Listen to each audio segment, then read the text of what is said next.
We're bringing healthy back. Them other bros don't know about the facts. All right. Hello, everybody. Welcome to the Magic of Metabolic Health, where optimizing your metabolic health is our goal, and we are here to get you there. My name is Amelia. I am a food-first personal trainer and metabolic health coach, and my fabulous partner in metabolic health crime, Dr. Fumi Aoyami, board certified. Board certified. Let's go. So today we have a fabulous guest and one of my favorite carnivores, Dr. Tony Hampton. So please introduce yourself. Well, I am definitely proud to be a carnivore, proud to call myself the metabolic health doc. I think that's an important term everybody should understand. And in my clinical practice in Chicago, I help people achieve metabolic health. I also have an obesity clinic, and I try to incorporate lifestyle into every patient interaction because I believe that that is the secret to healing for most people. And with that knowledge and with my focus in that area, then they'll hopefully get the knowledge and the focus as well. So my job is to kind of walk them through that process and to restore the health that they've been seeking. So it's been a privilege to be in this space, and I'm just grateful that I learned about it early enough in my career that I can help people. So excited to continue to messaging that. You're definitely the blueprint. I 10 years from now, I'm trying to be where you're at. I'm trying to, have my footprint in the metabolic field, and as well known and as well versed as you are, as all homage goes to you, Dr. Hampton. Yeah, laying the foundation, right? So there are people I look up to, the Dr. Eric Westmans of the world, who have been doing research in this space, and I believe that we have to mentor each other. And the advantage you'll have is that you'll be starting your career where most doctors will not. You're going to start as a root cause. Why did I get sick in the first place, doc? And your colleagues may be still in that conventional model where they're managing disease. So you'll be years ahead of your colleagues, and then you'll model that so that hopefully they will do the same. So you're just getting started, but you are absolutely laying a foundation for the next generation as well. So I appreciate that. Well, I'd love to share kind of how I actually found you, Tony. Yes. We met in person at Low Carb San Diego, but the reason I knew you existed is because I did an internet search one day, and I just typed in Black Keto Doctor. I love it. For real. That's what you get. We get your face when we put in Google Black Keto Doctor. Oh my gosh. I want that. I love that for you. I wonder what it says. Oh my God. I want that for me. That's coming. Yeah. That's coming your way very soon. Trust me. Because that's amazing. There's not a lot of us. That's the problem. Yeah, it's understandable. I knew there were. Yeah. I mean, Fumi is one of my best friends, so she's not the only one on the planet. Right. So if there's one, so I just wanted to share that, and I thought that was a pretty awesome journey of randomly finding you online, starting to watch your podcast, then finally getting to meet you in person at a low carb conference, which is why I'm wearing this lovely hat today. It's what do they call it? A placement product or whatever. I'm not selling anything. Product placement. Are you getting ad revenue from this? Let me find out that you're making money off of this. I did buy this hat at a gas station in South Dakota, so they would probably appreciate the press. But no, so Tony, tell us about your memories of the first time you met Fumi and I. Oh wow, it was a moment of high energy. I mean, not just the energetic appearance you guys had with your nice hat on, etc., but it was just it's kind of why you realize this work is important, because you meet somebody you had not met, and the respect, the admiration, the way you guys kind of interacted with me, it was just like, wow, you're actually touching lives that you don't realize you're touching. Because a lot of times we focus on the average person who's trying to learn how to do keto, carnivore, or low carb, but you don't necessarily think about other people who are clinicians and or doctors who may be inspired. So when you have that moment and you realize, man, this is really touching lives, it really makes you feel good about the work you're doing. But more importantly, it allows you to realize, if there's only one Dr. Tony Hampton, if we can scale this message, right? And how do you scale it? Well, a clinician may have 2,000-3,000 patients, right, or more. Easy. So that's 2,000 or 3,000 people who will be inspired by that clinician. So you could argue, for return on, I have an MBA, for return on investment, it may be even more important that I focus on clinicians and people who are coaches and pharmacists and nurses, because then they're going to touch so many more lives. So for me, it was just appreciating that and knowing that there's so much work to do. And there's so many people we have to inspire. So we have to, use each other to do that work. And I really feel that inspires me as well. So you guys inspire me. So although I thought you guys, I was going to check your urine because I was like, something's in there. There's something in them that's not legal. It's just youth.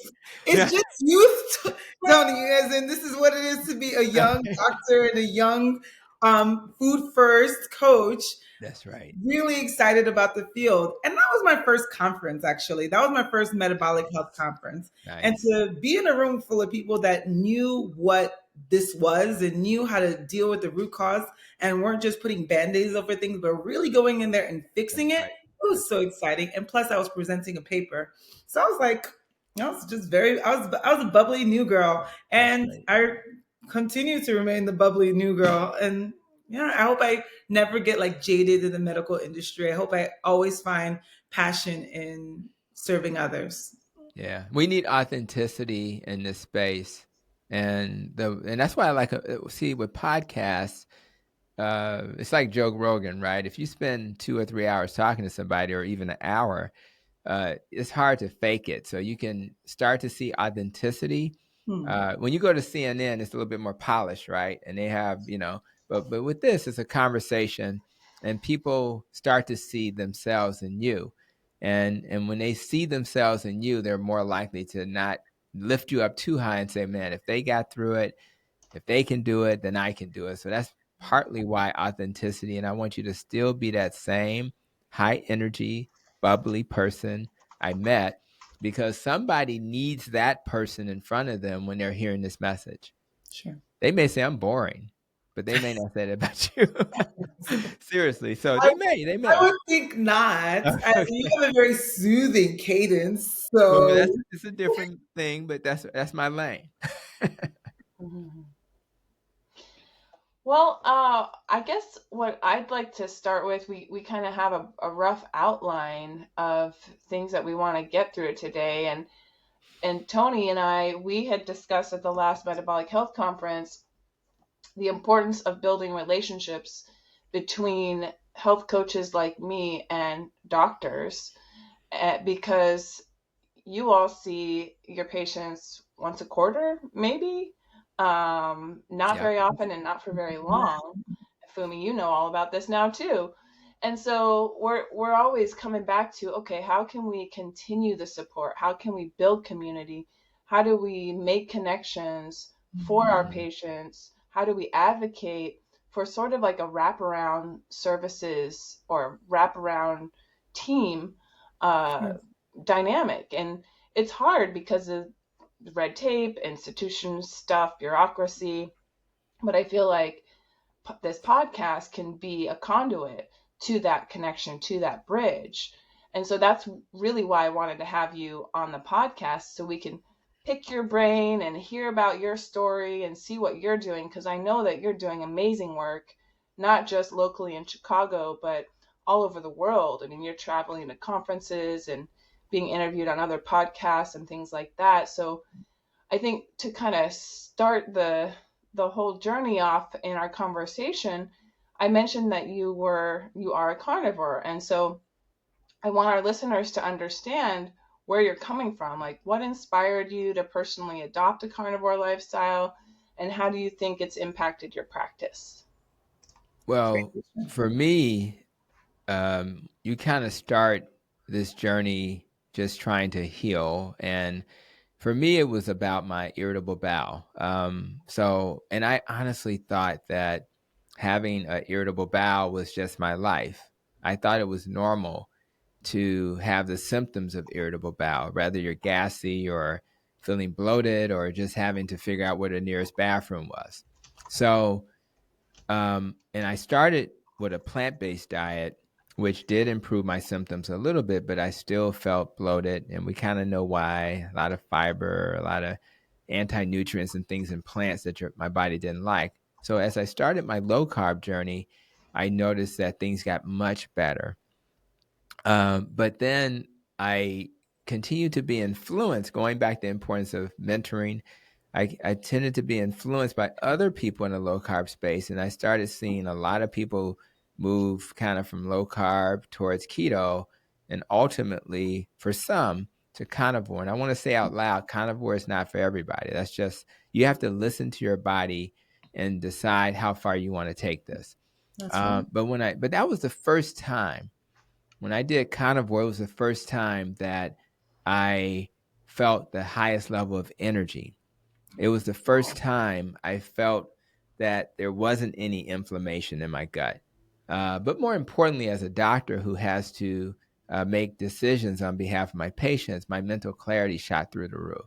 Ooh. So the benefits of less inflammation, high energy, and just being able to focus better really helped me understand that this was the best diet for me. More importantly, when I was able to experiment and periodically indulge in the things that I had eliminated, my body was very clear that that wasn't the best thing for me.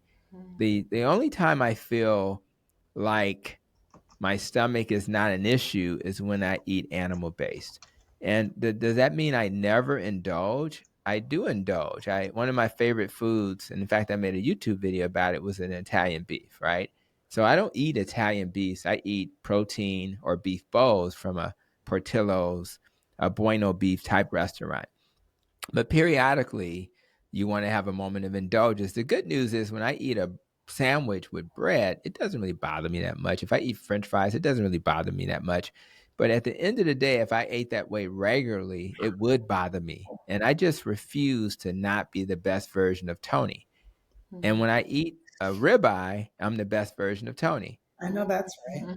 When I'm eating a baked chicken without flour on it, I'm the best version of Tony. If I eat some catfish without cornmeal on it, I'm the best version of me. So that's the world I want my patients to live in and the people who watch us and follow us to live in.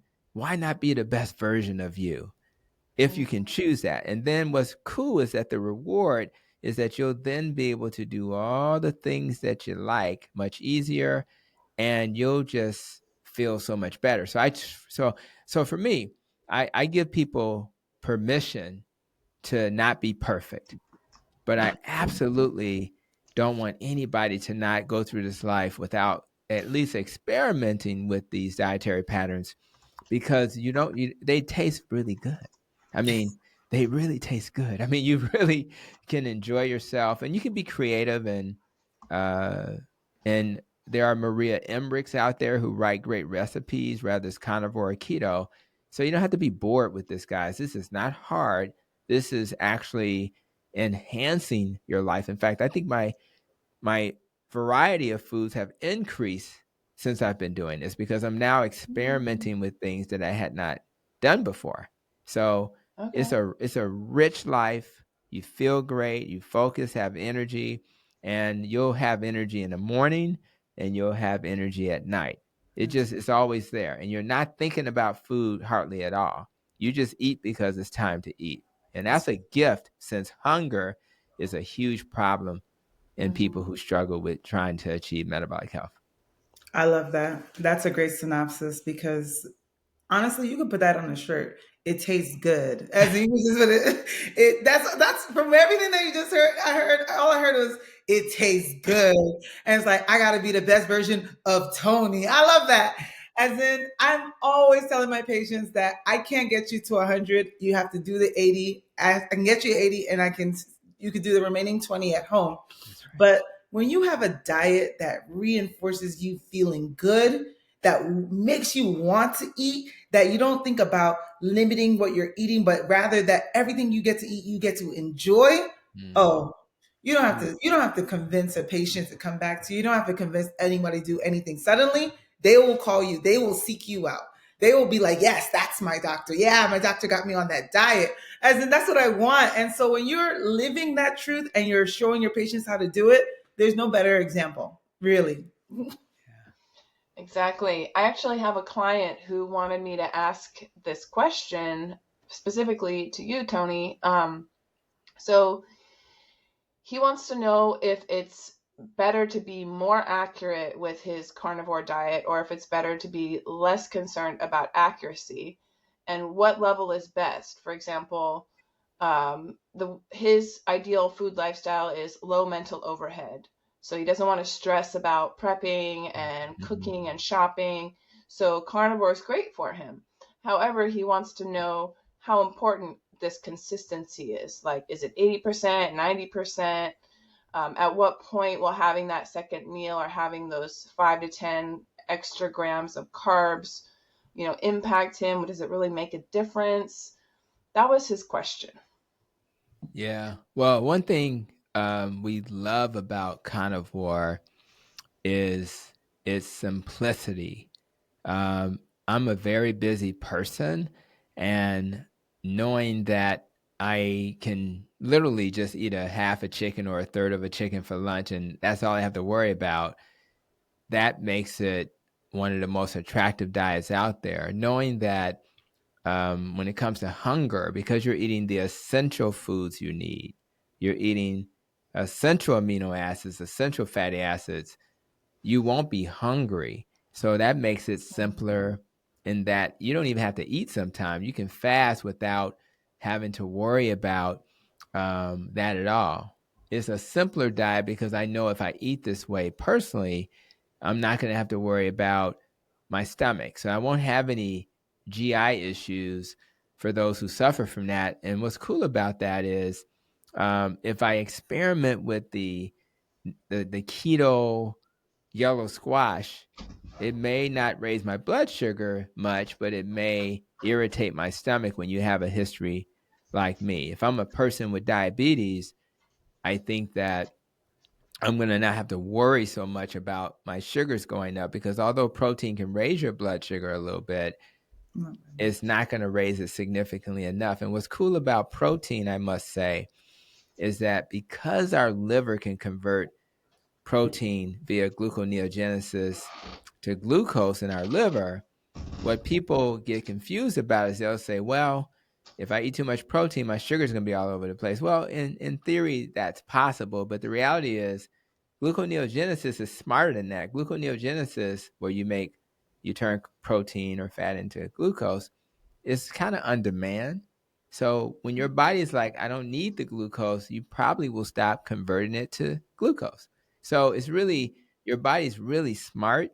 And I really love the fact that I don't have to do all this meal prep that's required with more complex diets. So I think that part is where I would start. And I guess in terms of like, what would you say in terms of, how specific or how controlled should you be in terms of sticking with the diet? I think a lot of it is kind of deciding, okay, you have to plan. So if I had a couple of dinner meetings, and I have one tonight at a gala, I probably will go to that gala with a full stomach. And why would I do that? Because I already know what they're going to serve at the gala. Some little piece of chicken, some little, pasta, etc. And it's not going to suit my appetite. I'm really not going to the gala to get a free meal. I'm going to the gala to collaborate with some healthcare partners to support the gala in terms of the fundraising they may do. I'm not going there for food, so it's very likely I'll be telling the waitress, I'm good. I'll be saying, I'm good, I'm good, I'm good, because I'm going to be good. And you have so much control over your life when you're not depending on others to feed you. So for me, I would prefer to eat a ribeye before I go, and I know it's going to taste good because I know how to make my ribeyes, right? Than to go there and be disappointed because their ribeye is going to be tough. Probably won't even be ribeye, but the meat's going to be dry, tough. It's just not, you know what it is. This is for fundraising. It's not to make the perfect meal. So I just think that individuals have to make individual decisions, and you decide, first of all, when I have a moment of indulgence, am I willing to pay the price that comes with that indulgence? If the answer is yes, have your moment of indulgence. But if you're trying to solve a problem and you've solved it, and for me, it was irritable bowel, and if I have and I know what I literally can go to a movie if I choose to and have a little popcorn, it won't bother me. Sure.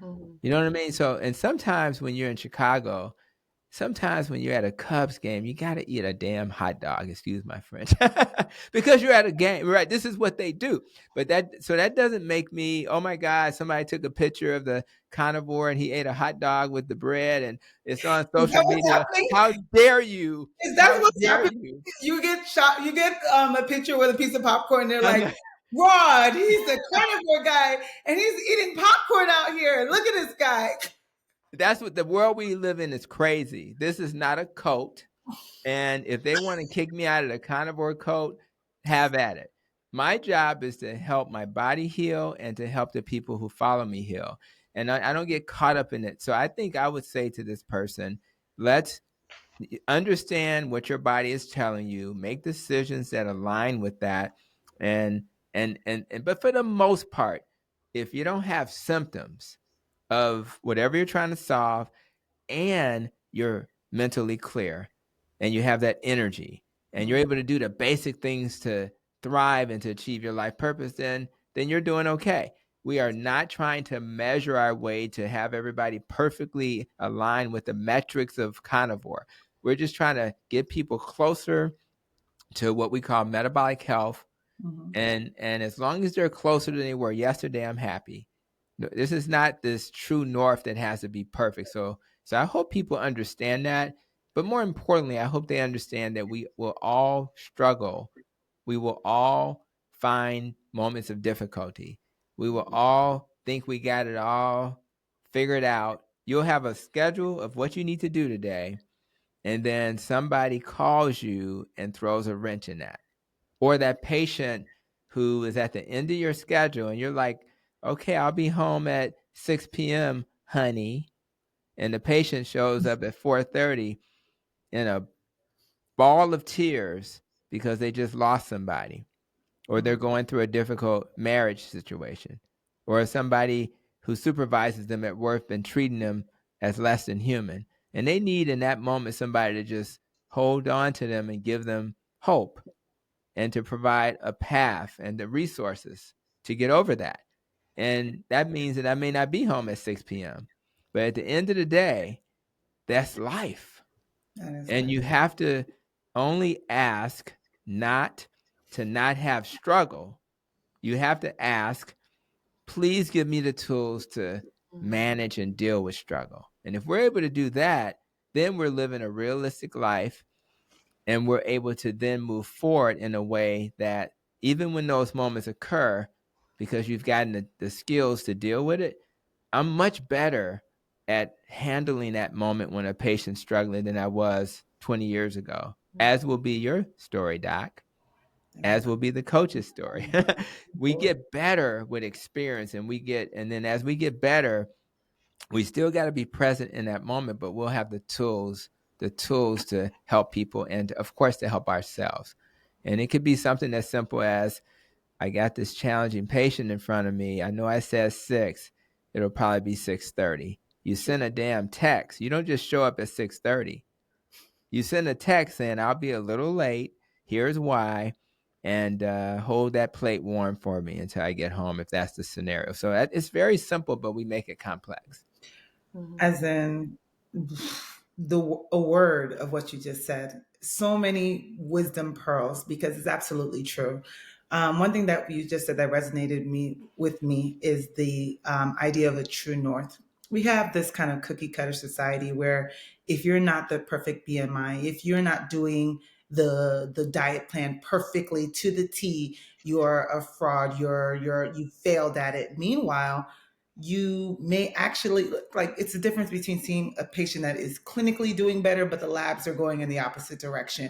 You gotta go with what you feel.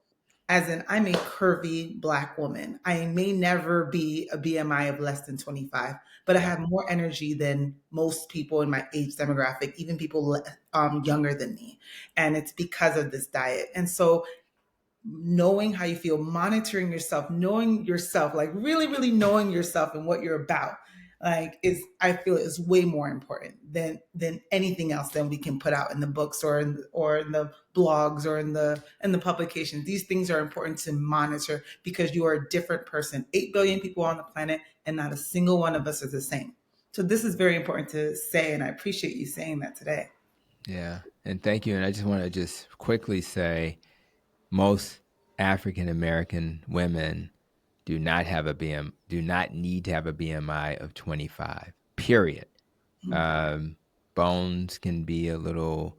If you look at your wrist, the wrist may be a little wider. In fact, when I got my obesity training, they made it very clear that it may be more in the 27 range, 28 range.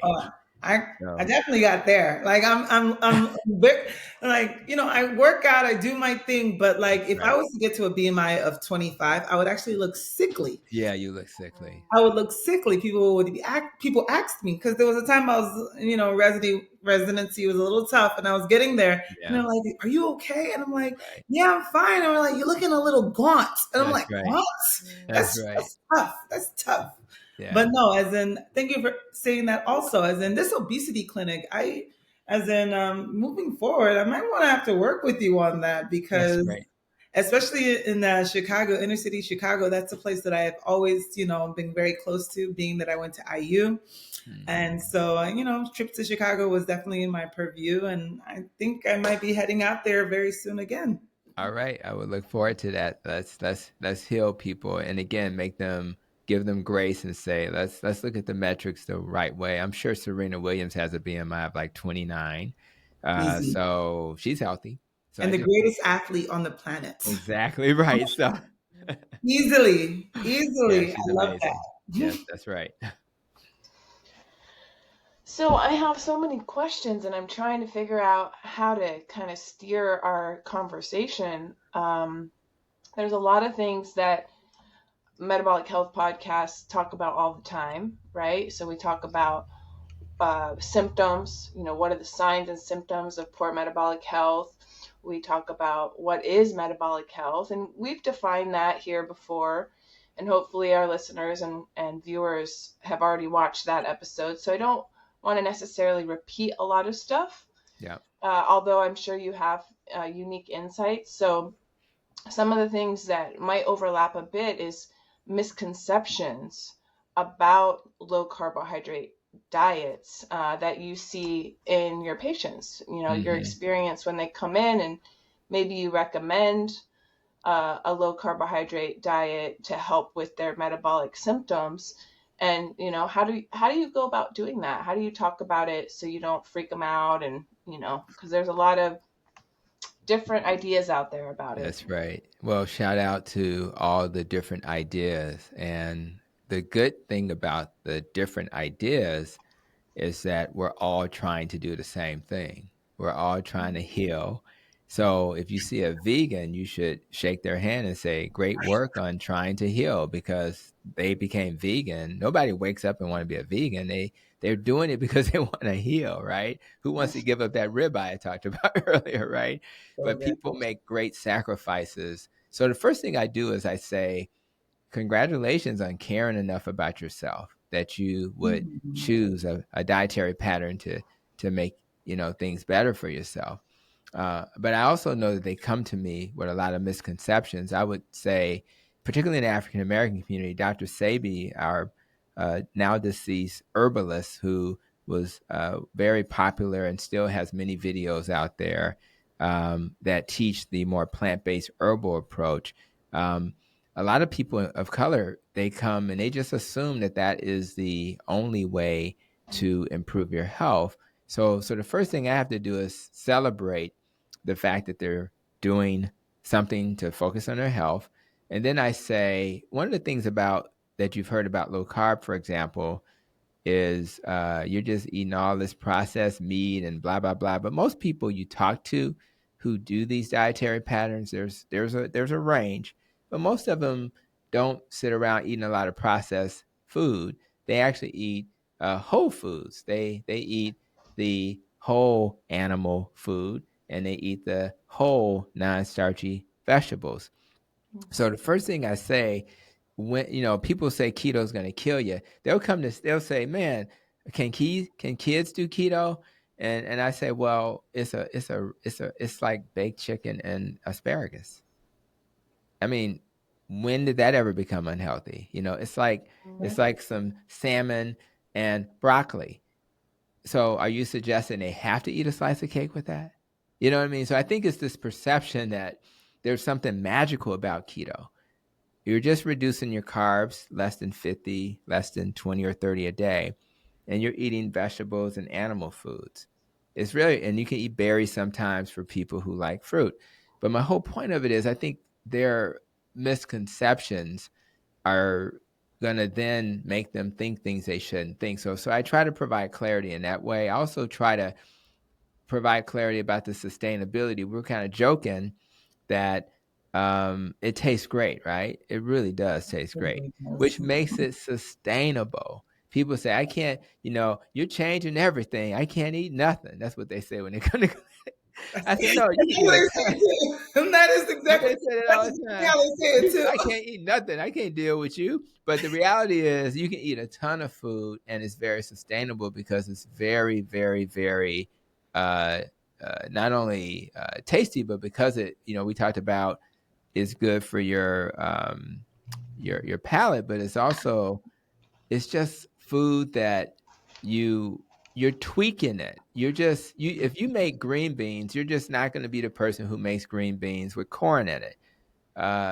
There are some sacrifices, but for the most part, it's delicious. And for people who care about, who really worry about the earth, if you do regenerative farming where the cows and the plants live in harmony, you'll be fine. So my job is to educate them about the benefits, that is sustainable. I make sure they know about people who write books about this. So if they want to, make lasagna and we just replace the noodles with maybe or the eggplant. And if you're more meat based, you can replace it with deli sliced chicken breast. You can just layer with that. So now all of a sudden you take a 40 carb lasagna and turn it into a 4 carb or in that range. So I just think people need to be educated. You tell personal stories of how you've healed. You also tell stories about all of these patients who are getting off medicines. Most people don't think they'll ever get off medicines. And I think those types of stories really inspire people. And that's kind of what our job is to walk with them. Some of it is a coach. Some of it is being accountable. But a lot of it is to just inspire them. And once they focus on what's going to have the biggest impact on their life, they simply don't want to turn back. And I just never imagined that I would spend the first half of my medical career, and I would say that's about 14, 15 years in, where 2 people got off medicines. And now on this past Friday, 2 people got off medicines in that one day. That's right. So it's like all the time. So how can I go back to being a drug dealer? Ooh, now you calling us a drug dealer. Hey, listen. What I'm saying is you've been trained to be a drug dealer. Of course. You've been trained to only let procedures and surgeries heal people. Sure. You have not been trained to understand why people are sick in the first place and to reverse the root cause. So we need to work on the training, because we know doctors and nurses and pharmacists and coaches are all in it to heal people. Sure. But they've been trained to be drug dealers, because they want you to stay on the evidence-based medicine that has been proven to reduce your risk for your congestive heart failure getting worse. Get on that statin, but nobody ever asks, well, why do you need a statin in the first place? Why are the plaques building up in the arteries in the first place?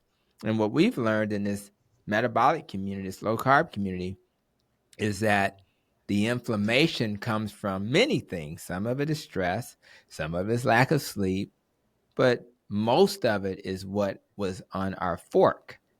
So if we can take a fork and use that as a path to heal, and now we understand, even with our blood pressure, if we eat food that doesn't cause hyperinsulin or high insulin levels, we won't have insulin resistance in our arteries. We won't have constriction in our arteries. We won't have our body holding on to salt, because carbohydrates, has the word hydrate, forces us to hold on to the salt. Sure. We won't have inflammation. All of these things cause our blood vessels to be stiff. Mm-hmm. However, what we do is we say, don't worry about hyperinsulinemia, doc, because we got a medicine called Jardiance that'll make you pee out the sugar. So eat the sugar and then you'll pee it out. By the way, you'll get infections if you do that, but that's another subject. We ain't gonna worry about that. Oh, by the way, so many side effects. Statins will reduce inflammation. So don't worry about that hyperinsulinemia. We'll just give you a statin so you can, don't worry about the cognitive decline and the increased risk for diabetes from the statin. Don't worry about the aches and cramps from the statin. We'll just take CoQ10, take something else to deal with the side effect of the statin. Don't worry about that calcium coming in and causing constriction. We'll just give you a calcium channel blocker like amlodipine. Don't worry about the nitroglycerin not being made in your arteries anymore. We'll just give you a nitroglycerin pill. We got pills for everything. We really do. But if we do one thing, we reduce the foods that cause high insulin levels. If we just do that one thing, we won't need all those pills, and we will have identified the root cause of why we have high blood pressure. So yes, let's say it out loud, guys. Hypertension is a sugar problem. It's not a salt problem. That's right.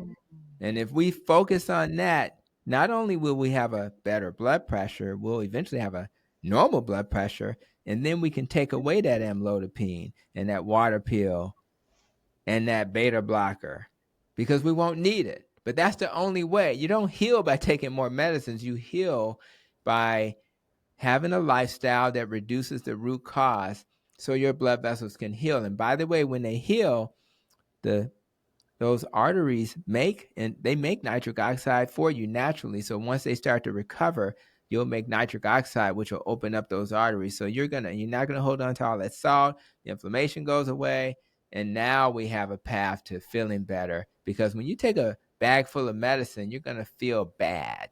Sure, of course. They all have side effects. So now nobody listening to us should stop their statin today. What we're saying is, and that's what they'll do. The worst part is they'll be like, I heard this podcast and Tony Hampton said that I should stop my statin today. And sure enough, and you'll be like, and thank God that you put in that disclaimer that you said, don't stop your statin. That's not what you're saying whatsoever. You heal first. Heal first, you start discontinuing the medication. You don't just say, I'm done. I give it up. I'm giving it to God. I'm going to the upper room. That's not what we're saying. And by the way, we talked about Dr. Sebi, and I think John Singleton, the great producer, Boys in the Hood, I think, and many other movies before he passed. I think he was doing a documentary about Dr. Sebi, and he had a stroke because he didn't allow his body time to heal first. So you do the dietary pattern that'll heal you, get better, and then you wean off medicine. You don't just stop the medicine, which is why I think he may have had a stroke. So we're not trying to make people sick. in the name of this natural approach. What we're saying is heal and then ease the medicines away and find a doctor who's going to wean you off, who knows how to de-prescribe safely. I think you pretty much answered that question about what role does diet and lifestyle play in, preventing chronic diseases like diabetes and hypertension, and how do you go about these changes? You pretty much answered that question for us. I think the next question I really just had in general was that what were the top signs that a patient that, needs like metabolic health needs attention? Like what is that top sign that, did I say that right? I think that's what I'm trying to say. It's like, what is that sign that you look at a patient and go, you need some optimization, from your lens. You're so funny. Actually, one of the things I do when I first meet patients, I start talking about their mama.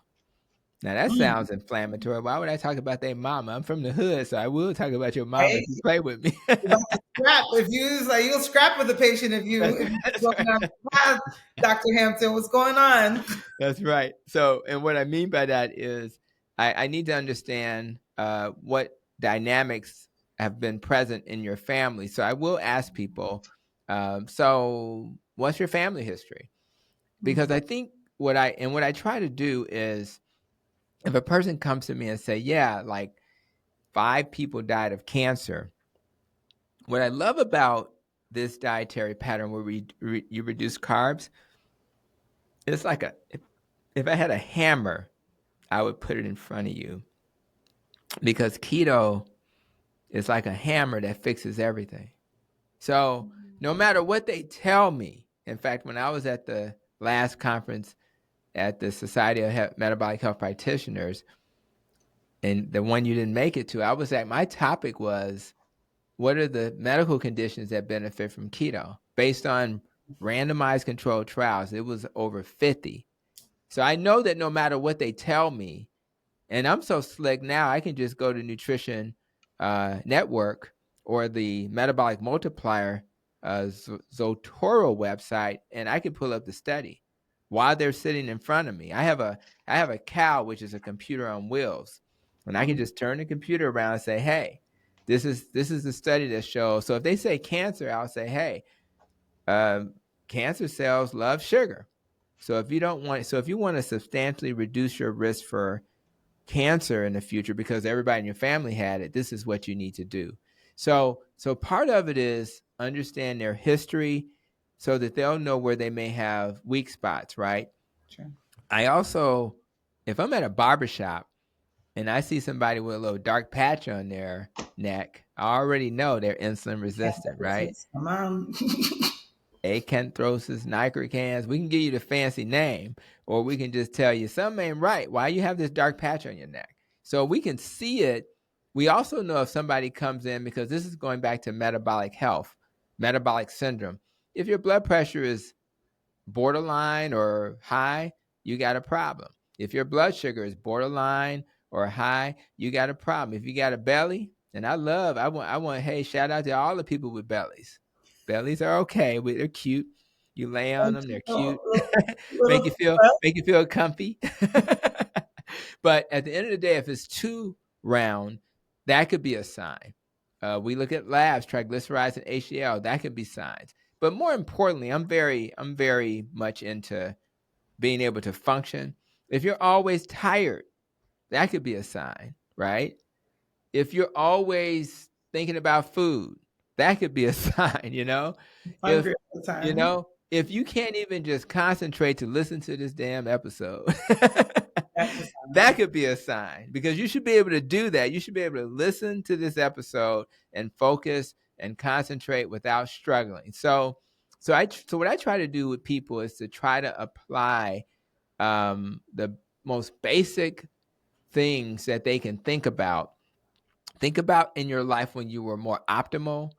What did that feel like compared to now? What are you not able to do easily that you were able to do previously? And if you're not able to do that, rather it's climbing up the stairs or just, taking a walk in the mall, then you're probably not metabolically healthy, because these are things that humans should be able to do. And then from there, we start to ask questions like, so what are you trying to solve? What's that one thing you want to be able to do, that you're not able to do now? And then once they tell me that, then I then say, well, I got a plan that'll help you get there. Are you willing to walk with me? Are you willing to make very reasonable sacrifices so that the rest of your life is better? And by the way, if you do that, we talked about blood pressure, but now you're going to reduce your risk for stroke. You're going to reduce your risk for a heart attack. You're going to reduce your risk for cancer, polycystic ovarian syndrome. The list is so long that we would have to have a podcast for each of those things. But that is a much better life. Instead of living in fear, we live in a world where the probability that I'm going to end up with one of these conditions is so low compared to where I started that I don't even think about it anymore. I love that. And now I can live my life purpose rather than getting in front of this damn mic. I know I'm cursing a lot today. Getting in front of hope they don't zap us for that. Getting in front of this mic and have this conversation. You look authentic for it. You look authentic for it. We love yes. I'm being Tony, right? I'm being Tony. My wife laughs at me and she said, you don't like curse in front of patients. I said, it depends on the patient. A little bit. Sometimes I got somebody in front of me that need to hear a curse word to get them inspired. And that's okay because we're human. Let's stop trying to be perfect. We're human.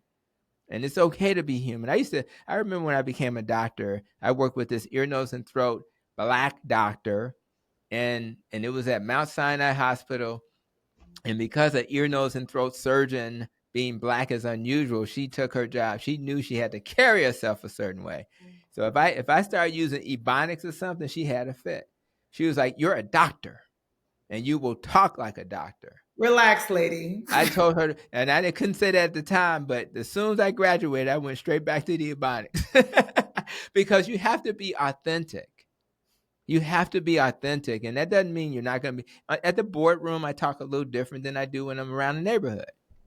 But be authentic and just help people in a way that they need to be helped. Hear them in the way they need to be heard. And then you'll be more effective that way. If I'm this stiff doctor with my little lab coat, my tie, and I'm just talking a certain way and using big words, how is that going to serve anybody? It just won't. Patients hate that. I'll tell you that. They hate it, and they should hate it. They hate it. They want you in scrubs. That's right. Regular. Because they're already stressed. They're already stressed being in the hospital, in the clinic. They hate it. That's right. So, Tony, I want to know, were you a preacher in your past life? Pastor Tony. Amen. Just saying. Amen. That's right. Well, it may be in me, and many of because I have a lot of seniors now, and many of my older patients will call me reverend or pastor, and it's so cute. You called it. Must be, Amelia, you called it. What in the world? And I have to know when to bring that side of me out, because as a healthcare leader, I can't go to my doctors and be preaching. Mm-hmm. So I have to be very careful. I can be fired up if I'm talking about what we're talking about and I'm trying to teach them those things, but I can't come to them preaching about, I need you to do a better job as a doctor and preach at them. That's not effective. So I think there's a time and place. And and I'll say this, there were times when I had a blind spot. I was so inspired by low carb dietary patterns that help people heal. It would break my heart if I had somebody in front of me who was not going to do it or not doing it. And I wanted to grab them and say, what's wrong with you? Don't you know I can help you? But I learned that was a blind spot. And I think that's why like health equity and social determinants of health are important, because if we don't understand why people struggle, then we won't be able to help them. You have to say, why is it that this single mom with 3 kids won't do low carb? Well, duh. I just had a patient this past week she was in a relationship, but she was in nursing school. She was a medical assistant, and she had 2 or 3 kids, and she had a husband, and she was working, and she was doing all. And then moms, as you guys being ladies, moms pretty much run the house, and moms do everything, cooking, cleaning, and guys have their role, but it's just built into a woman to do so much, and she was just stressed out. And we have to be able to then say, well, what role as a doctor can or a health system can we play in helping her to overcome those stressors? Is there any resources? Maybe it's coaching, right? Mm-hmm. Maybe it's coaching. Do we have a coaching program that's going to help her? Do we need to have her once a month talk to behavioral health to help her have tools to help her when things get tough? Do we have any programs that can help her because the budget may be tight? Maybe she can't work a full-time job. Mm-hmm. We got a food pharmacy in our health system. Maybe she doesn't know we have a food pharmacy where twice a week you can get food. So our job is we can't just point fingers at people and assume they know these things. They don't even know sometimes that this struggle is not normal and that there's resources. Our job is to help identify this stuff, problem solve, and then walk with them and just be comfortable not being an expert at everything. I don't know nothing about no food pharmacy, even though I helped start it, but I know how to partner with the Chicago Food Depository. They know about food. So we partner. We do the clinical part, they do their part, and with that partnership, you can help a lot of people. So I just really feel that we're just scratching the surface, guys. There's so much more we're going to do in the future to help people. We just have to create systems around people and the clinicians to help us all get to the metabolic health we all deserve. Nice one. Exactly, and that's why we're here. That's why we wanted to have this conversation today, is how do we partner more? How do we provide more resources to our patients, or for me, my clients? Because your patients come in once a year, twice a year, depending on their condition, and they might have a revelation in your office because of your preaching, and then they don't get to talk to you again. They don't get to come back to you every Sunday. So Fumi, you and I were talking the other day about, how do we build this network, and how do we do it also virtually, because I do virtual coaching, I do in-person coaching, but the reason I do virtual coaching is to decrease barriers to access, right? And so there's already an international website called Society of Metabolic Health Practitioners that has a fabulous list of resources that I have a page on it, a bio with my link and all my information. Tony, I think you have one, right? Fumi, you have one? And it's free. It's just a free resource of folks who practice healthcare in a variety of forms, whether they're MDs or coaches or nutritionists all over the world. A lot of them on that list, on that website, offer virtual. They might not take insurance, but they're working on developing programs that are cheaper, like a monthly payment. And so, Fumi, I think you had an idea about another kind of network. Like on Discord. So my issue with our lists of like providers and coaches and nutritionists on the Society of Metabolic Healthcare Practitioners, the problem is that it's known amongst ourselves. Yeah, we know that it's accessible. I can find a specialist who's a turkey specialist only in the state of Wisconsin. I could find that now. However, our patients don't know about it. Our patients have no access to it. And there's so much information now. The best part about living in 2024 is that we're living in the future that we were thinking about like 50 years ago. We're living in that future. We're doing stuff that we're ahead of our time, light years ahead of time, in AI and all that other stuff. But simply getting the information out to patients is like pulling teeth. It's very difficult. We have multiple social media. I was like, you can find a white coat. There's 300 versions of white coat. We need to be able to get the information to all patients on an accessible platform that is well known. And something like a Discord channel might be like the easiest thing, because most people I know has the Discord app, whether they have a group for something else. So if you have a page or a Discord just for metabolic healthcare practitioners so that people can access that would be an easy thing to do. So they can like, okay, I need a doctor, I need a nutritionist, I need a coach. I'm going to join the Discord for this because I already have Discord in my phone. So it could be just as easy as that. Just as easy.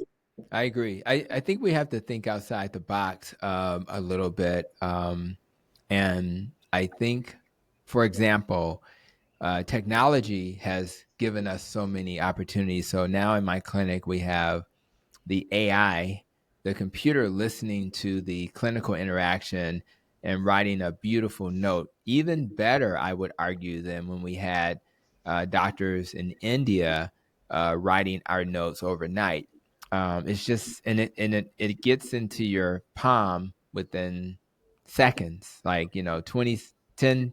It's a gift. And what that does is it creates work-life balance as well for the doctors and the other clinicians who are providing that service. So I think we have to think outside the box. That suggestion about Discord makes a lot of sense.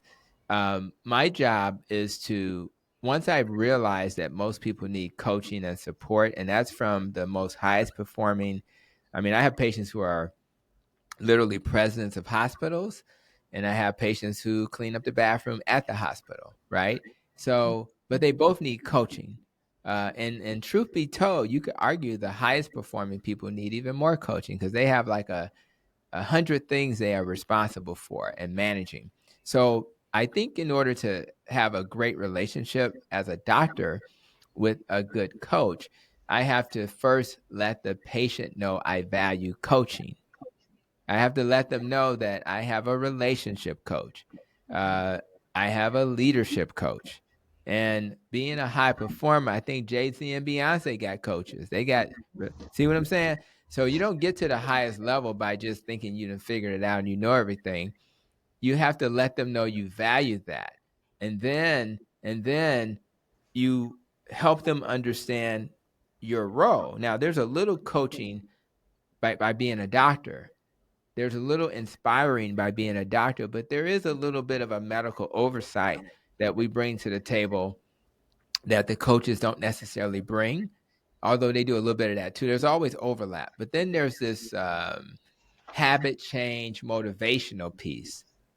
And what's cool about low carb community is that the coaches in that community understand low carb, so they can manage those things that occur between visits that I don't know why I'm not feeling good on keto. Well, there's probably a reason. I don't know. Is it some histamine intolerance? What is it? I don't know. But we have to problem solve. So for me, if we work as a team and realize that we actually need a team when we are trying to break through, we can address the medical things that come up. We can address the lifestyle things that come up. And with that approach, people are more likely to be successful. If you think about Dr. Tro and his metabolic clinic, he has an app for coaching. If you think about Dr. Mariana Glant, who was also at the Metabolic Revolution we did in Washington, D.C. on October 13, who's an endocrinologist from Harvard and Columbia, she has an app that provides coaching. If you think about Dr. Eric Westman and the Adaptive Life group, they have groups that meet to help you through your journey. Most people who are successful in the low carb community do it not just by telling you what to eat, they do it with coaching. So if anybody's out there who never had a coach, I don't care if you join a group, steak and butter gang, whoever, join a group that's going to support you through your struggle so that you can get the help you want. But most of us need a coach. I now have a trainer. Tomorrow morning, I'll be meeting with my trainer. Oh, This little girl, I'm going to call her a little girl. Shout out to Carly. She's younger than me, so she won't mind. She texts me a day or two before our session. I'll see you on Sunday. Did you do the things we talked about since I last saw you? I need that. This high performing metabolic doc needs somebody to say, hey, I'm walking with you. We're going to do this safely. But she provides that inspiration, accountability, and motivation I need. So why would I not spend less money at Starbucks and spend that little money on that coach? Because Starbucks is not going to get you to a longer, healthier life, but that coach will. So to me, it just makes sense. And I think we all need that. And we spend so much money on things that are less important. So for me, since working with my coach, it's been about 3 months, right?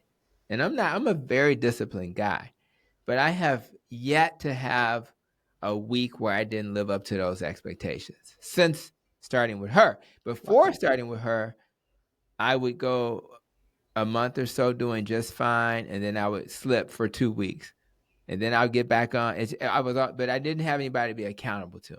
That's right. So I just feel that if that's part of what people are missing, do not minimize the value of coaching. And I want clinicians to be okay that they have blind spots. They can't be with patients 24/7. So leverage coaches to help the patients achieve their metabolic health. Mm-hmm.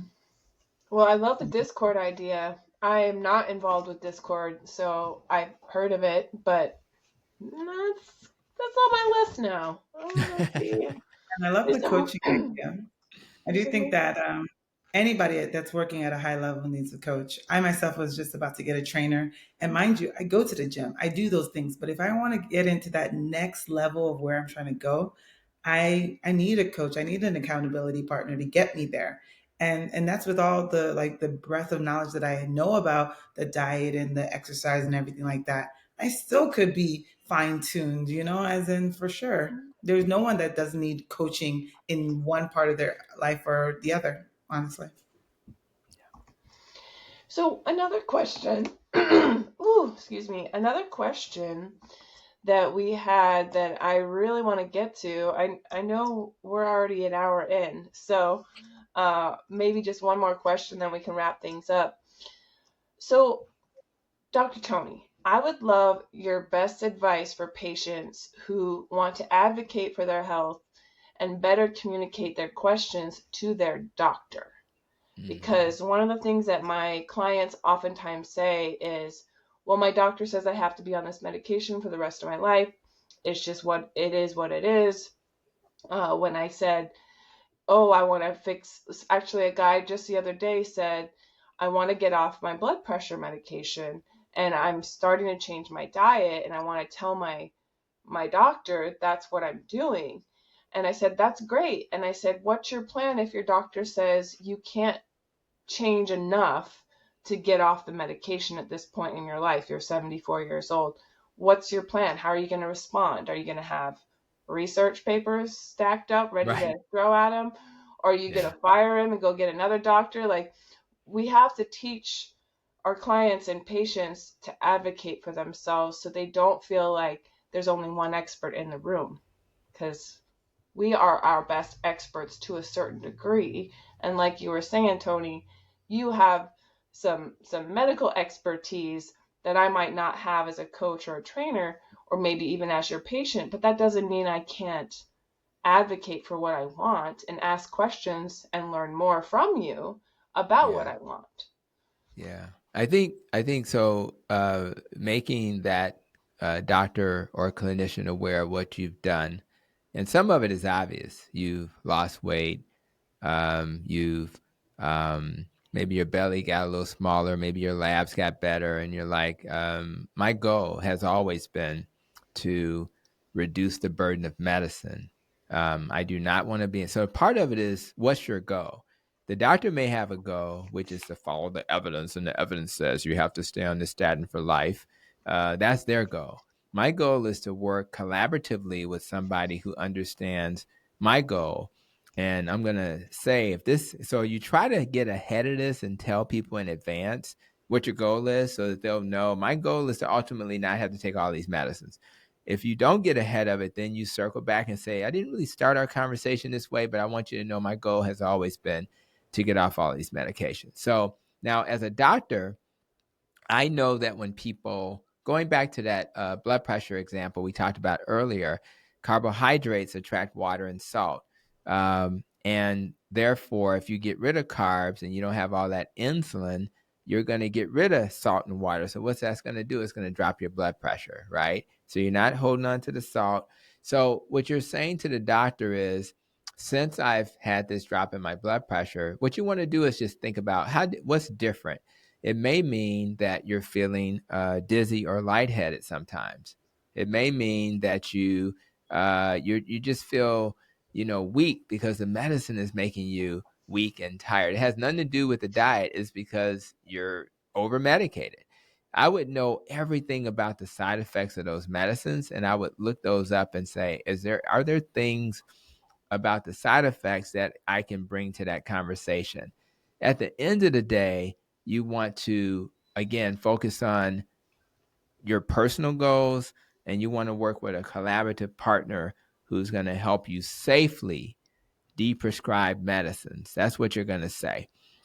And then when you come to the doctor, I think it's really important that you may want to come there, maybe even with your partner, your friend, somebody that understands your journey. They do what happens is they provide a extra ear to listen, but they also can be there to provide additional support. And yeah, I saw her stumble because she's not pressure's too low. So That's we good. really want to keep her safe, and I think that would make sense. Always come to these conversations with things written down. So if you want to make a suggestion about something that would be a benefit, just have it written. Be very prepared because your time with a doctor is very limited. So you want to have all that stuff written down, and when you're there and you're trying to have these conversations, be very concise. I have patients who have these stories they want to tell. I had a patient recently who was in a car accident, and I knew her personality, so I knew I was in trouble. I knew it was going to be a mess. So she came in there and she started talking about, she wanted to describe the car.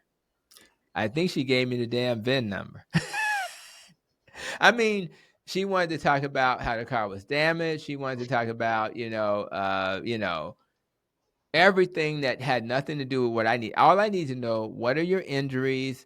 When did it happen? Things that doctors focus on. So your job is to be concise, be very specific about what your concerns are, ask for partnership. And are you willing to walk with me, doc, towards a model where I don't have to take a lot of medicine? So it's really about treating that person like a human, because they're human and they only know what they know. Sometimes you have to give them information, but doctors are not always receptive to that. So the main thing is to establish that, can we partner so that I don't have to? And you may want to tell a story.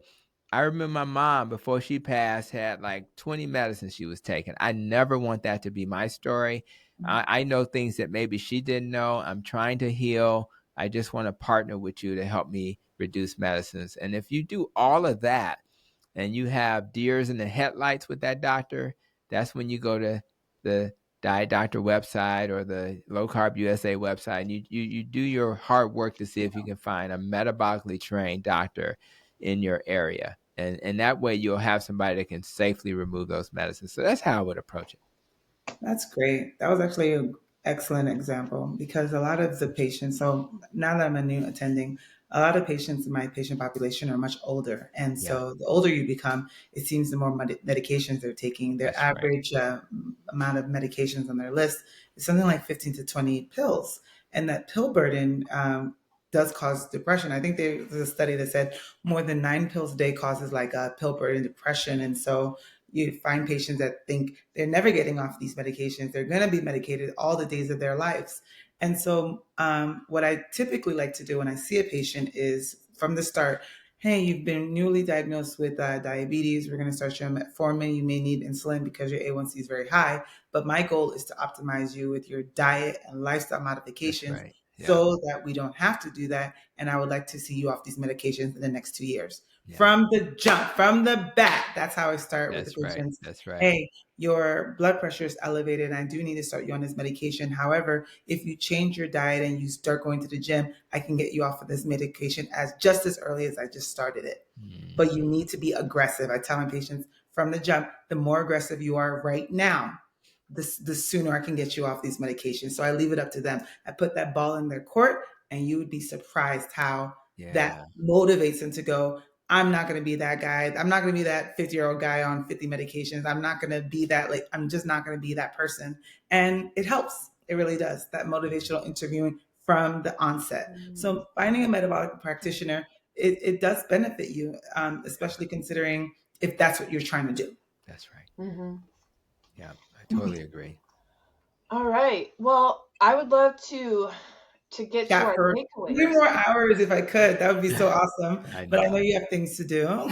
Yeah, we all do. Yeah, good things. So, as far as our closing, if we all want to share a takeaway, for me, I took a few notes, and I love what you said, Tony, about the fork is the path to healing. Fork is, as a food first, coach, I could see why that would work for you. As Yep. in, I like that. What was my takeaway? My takeaway was best for Tony. That was it. I was like, the ribeye was best for Tony. That's going to be the best thing for Tony. I love when anybody refers to themselves in the third person. I'm big on this. I'm big on this third person energy. And I have to wake up and go, you know what? This isn't best for Fumi. I'm just not gonna do that. I need to do what's best for Fumi. And I want my patients to talk to themselves like that too. I want everyone talking to themselves in the third person. That's how yes, that makes sense to me. Excellent. Love it. Love it. For me, I think I'm gonna go back to the fork, but this way I'm gonna not think about the fork in terms of what you put in your mouth, but the fork in the road. And what you just articulated is we have choices.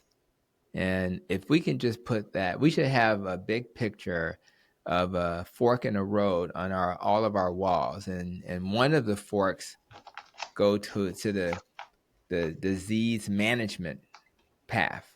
The other fork goes to the lifestyle path. And in that moment, we have a choice.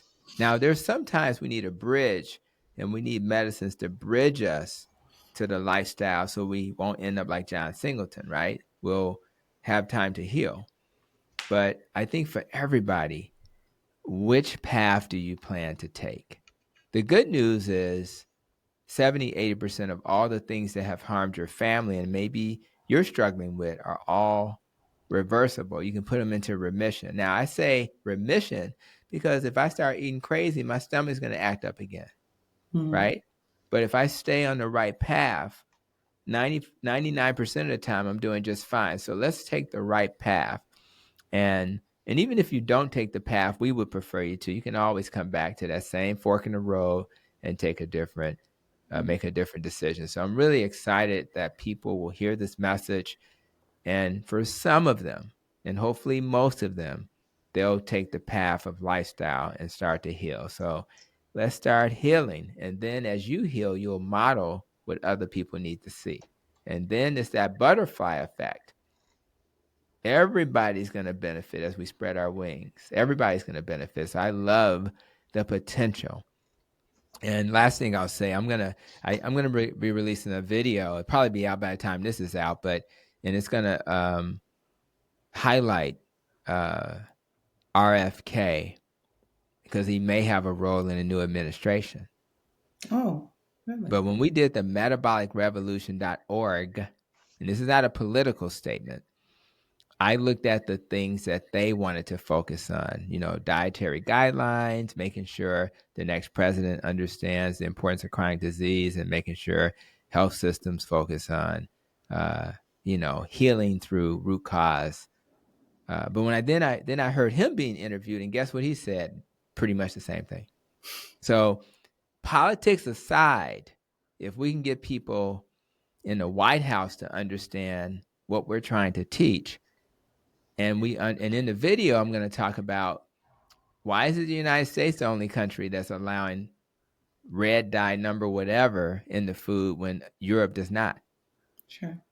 So we got to do better, guys, and we do better by knowledge, and then we have people who have the power to impact change. So there's a lot of work to be done, but I think the future is looking bright. I think we got this, guys. We got it in the bag. We do, right. And we got each other. Hey, Tony, do you have an affirmation you want to close us out with? Yeah. I will say, since I call myself the metabolic health doc, I will say this. Each day, I want to empower myself, and in my case, the patients I serve, to reclaim their health through simple choices they make. And if we address the root cause and embrace this ideal of metabolic wellness, that is going to lead to a brighter, healthier future for all. That's all I got to say. That's pretty good. Preach. Just stay up there. Just stay up there. That's pretty good. Wow. This was such a pleasure. It was once again so wonderful to be interviewing with you. It's been too long since we did our podcast together. That's right. But I'm glad to see that you're doing so well, and that you're rising in the world. And I am on your foot trails. And me and Amelia will see you very soon, I'm sure. Thank you for the opportunity, guys. Keep doing this great work. And I am blessed to have you guys as part of my tribe as well. So thank you. Thank you so much. And thanks everybody for joining us today. Make a comment here or send us a message with any questions you might have about what we discussed today, about low carb, about carnivore, about finding a new doctor or a new health coach. So thanks again. My name is Amelia. This is My name is Dr. Go ahead. Oh, I was just chiming in. yeah, say your name. And we are the magic of metabolic health. Thank you for being part of our village. See you next time. We're bringing healthy back. Them other bros don't know about the facts.